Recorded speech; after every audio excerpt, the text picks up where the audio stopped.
Assalamualaikum warahmatullahi wabarakatuh. Ketemu lagi kita di materi kimia bersama saya, Bu Ina. Nah, selanjutnya kemarin kan kita sudah mempelajari tentang konfigurasi elektron serta diagram orbital. Nah, hari ini kita akan belajar tentang bilangan kuantum, bentuk orbital, dan sistem periodik unsur. Yang pertama ada bilangan kuantum. Nah, bilangan kuantum ini ada 4 macam. Yang pertama bilangan kuantum utama, bilangan kuantum magnetik, bilangan kuantum azimut, dan bilangan kuantum spin. Pengertian bilangan kuantum adalah suatu harga yang menyatakan keadaan orbital suatu atom. Jadi, 4 bilangan kuantum tadi adalah harga yang menyatakan keadaan orbital dari suatu atom. Pembahasan yang pertama yakni bilangan kuantum utama atau lambangnya itu N kecil, menyatakan tingkat energi elektron pada suatu atom. Nah, coba dilihat di tabelnya ada kulit K, L, dan seterusnya ya. Itu bilangan kuantum utamanya dimulai dari angka 1 sampai seterusnya. Jadi 1, 2, 3, 4 seperti itu. Nah, semakin besar nilai N, bilangan kuantum utamanya, maka tingkat energi atom itu semakin tinggi. Begitu. Setelah bilangan kuantum utama, maka kita ke bilangan kuantum azimut. Lambangnya itu adalah L kecil, yakni menunjukkan di subkulit atau sublintasan di mana elektron bergerak dan juga menentukan bentuk orbital. Coba kita lihat di tabelnya, ada keterangan kulit, harga, subkulit, sama elektron maksimal. Contohnya di kulit K, maka harga bilangan kuantum azimutnya itu adalah 0, hanya 0.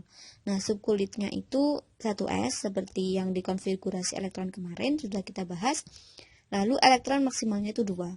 Terus contoh lain di kulit M, coba ya. Nah, harga bilangan kuantum azimutnya dimungkinkan itu 0, 1, atau 2, tergantung di mana elektron itu berada. Contohnya, ketika elektron terakhir itu ada di kulit 3P, maka bilangan kuantum azimutnya itu adalah 1. Jika elektron terakhirnya itu terletak di 3D, maka harga bilangan kuantum azimutnya itu adalah 2. Seperti itu. Yang ketiga adalah bilangan kuantum magnetik atau lambangnya itu M kecil, yakni menentukan kedudukan atau orientasi orbital, yang menyatakan tingkah laku elektron dalam medan magnet, serta menunjukkan adanya satu atau beberapa tingkat energi setingkat yang merupakan penyusun suatu subkulit. Jadi ada energi setingkatnya. Nah, harga untuk M itu adalah minus L, 0 hingga plus L. L kecil ini adalah bilangan kuantum azimut. Misal bilangan kuantum azimutnya itu adalah 1, maka harga bilangan kuantum magnetiknya adalah minus 1, 0, dan plus 1. Coba kita perhatikan di tabel, semisal di subkulit P. Subkulit P, bilangan kuantum azimutnya adalah 1, maka harga dari bilangan kuantum magnetiknya adalah minus 1, 0, dan 1. Bilangan kuantum yang terakhir yakni bilangan kuantum spin, lambangnya itu S kecil. Nah, menyatakan kedudukan dan arah rotasi elektron pada suatu orbital dan momentum sudut suatu partikel. Ini berhubungan dengan asas larangan Pauli yang kita bahas minggu lalu, bahwa tidak boleh suatu elektron itu memiliki 4 bilangan kuantum yang sama. Nah, semisal bilangan kuantum utama, magnetik, dan azimutnya itu sama, maka yang membedakan adalah bilangan kuantum spin.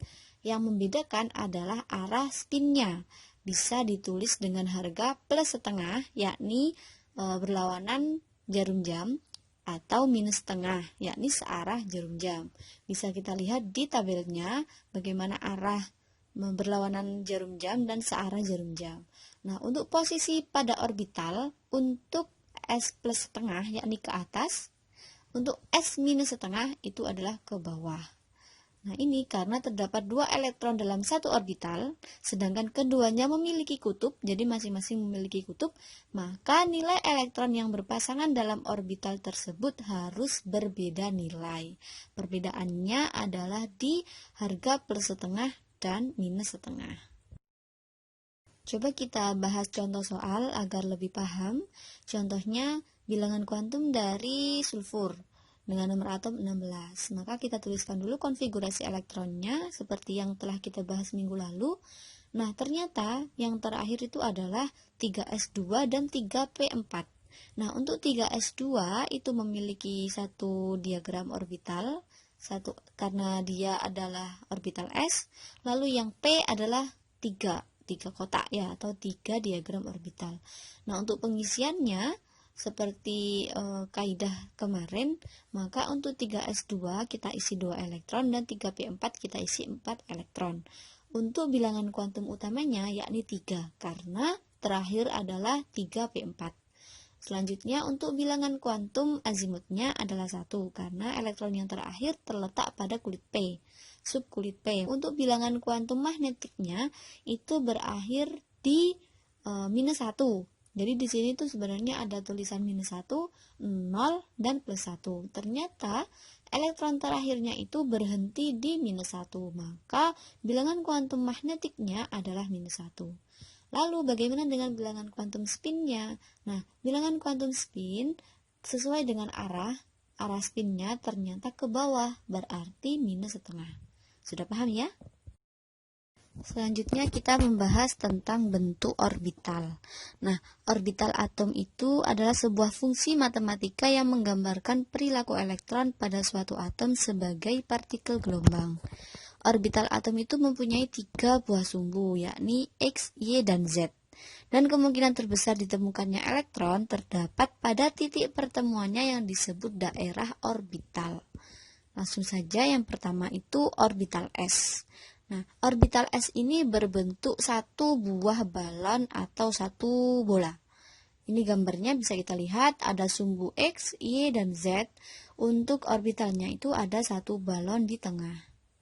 Nah, untuk diagram orbitalnya ada satu kotak. Selanjutnya ada orbital P. Nah, bilangan kuantum magnetik dari orbital P kan ada 3, mulai dari -1, 0, dan +1. Nah, orbital P ini berbentuk satu buah balon yang dipilin atau 2 bola. Jadi, ada satu balon dipilin atau bisa disebut dengan 2 bola. Nah, orbital P ada 3, ada PX, PY, dan PZ. Ini gambar masing-masingnya. Nah, selanjutnya yakni orbital D. Orbital D ini kan bilangan magnetiknya itu mulai dari 2 ya. Jadi -2, -1, 0, +1, dan +2. Ada 5 diagram orbital. Nah, untuk bentuknya berbentuk 2 buah balon yang dipilin atau 4 bola. Jadi ada 2 buah balon dipilin atau 4 bola. Ada DXY sesuai sumbunya, ada DXZ, DYZ, dx kuadrat y kuadrat, dan dz kuadrat. Ini gambar masing-masing dari bentuk orbitalnya.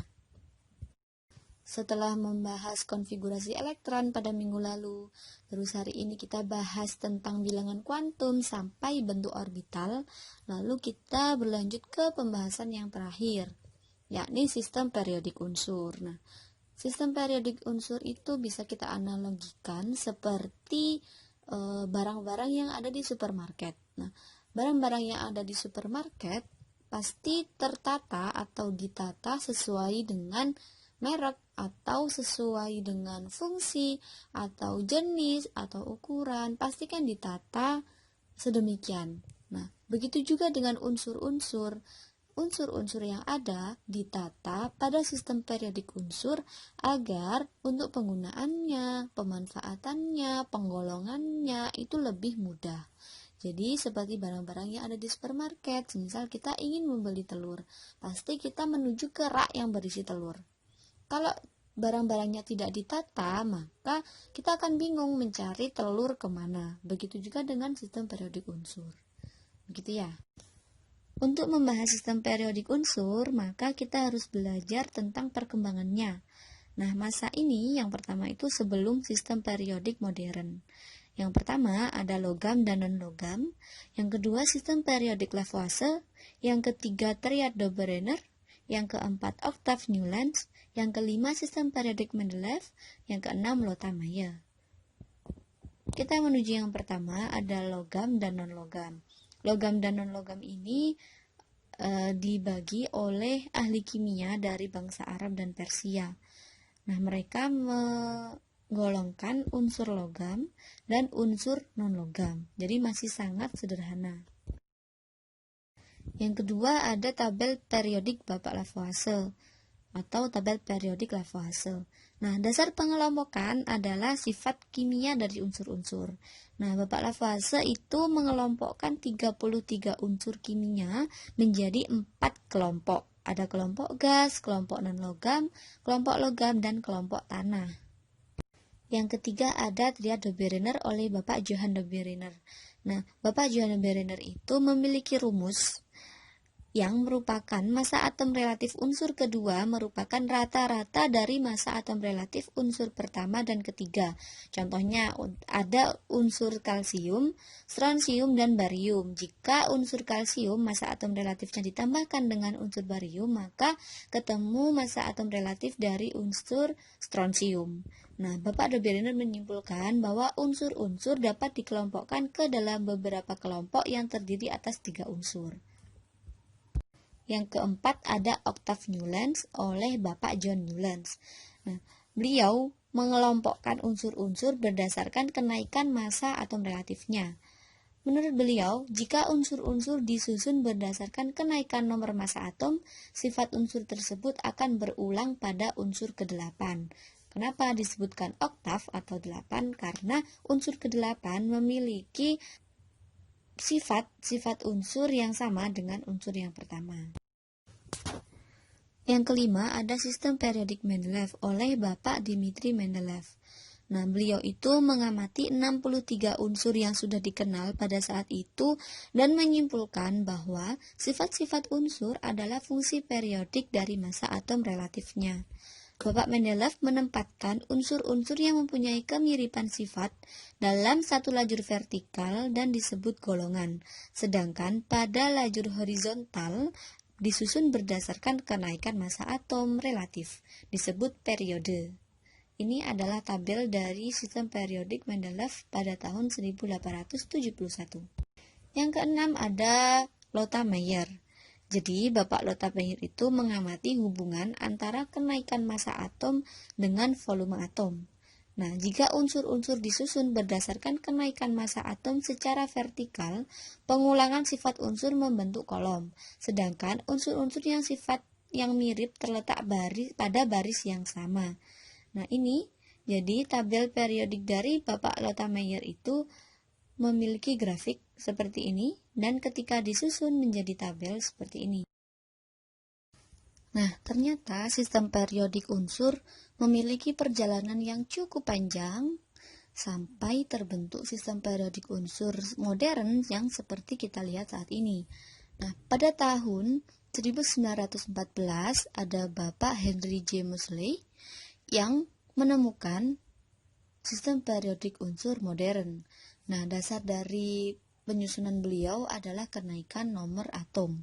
Jadi pada lajur vertikal itu disebut golongan, disusun berdasarkan kemiripan sifat. Sedangkan lajur horizontal disebut periode, disusun berdasarkan kenaikan nomor atom. Setelah mempelajari perkembangan sistem periodik unsur, maka kita harus lebih kenal di dalam sistem periodik unsur modern itu ada apa saja.